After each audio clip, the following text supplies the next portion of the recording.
And the time came for me to see the judicial judge. And I go before the judge, and the judge looks at my case and looks at everything that I have accomplished in prison and said, Mr. Mendoza, I'm releasing you today.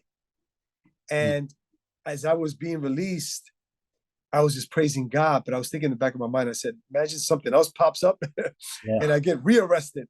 Yeah. And I was released and enter back into society, and I embraced my mom and my parents and my children and my wife.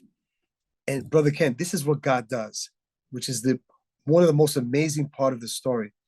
As I started a non-for-profit organization, right?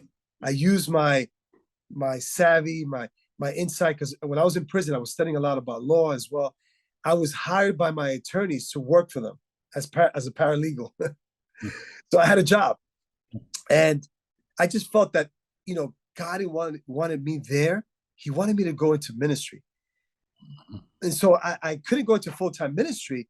So I started to create a resource for myself in terms of revenue. And I started a business, digital advertisement company, having no money, just the support of my pastor. And I did that for a while. Then I got into journalism. I had a community newspaper. So from ex-convict to journalist, I did that for a while, writing articles, and started to work on this not-for-profit that I started helping young people in the streets. And that was then being recognized by elected officials.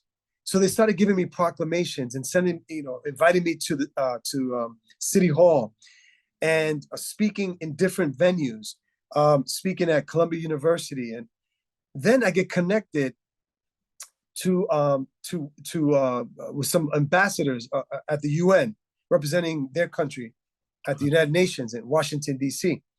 So I'm like, it's coming to fruition, what this individual told me in federal prison.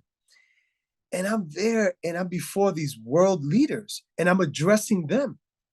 And I'm like, God, to God be the glory. And so God is using me as his ambassador for his kingdom.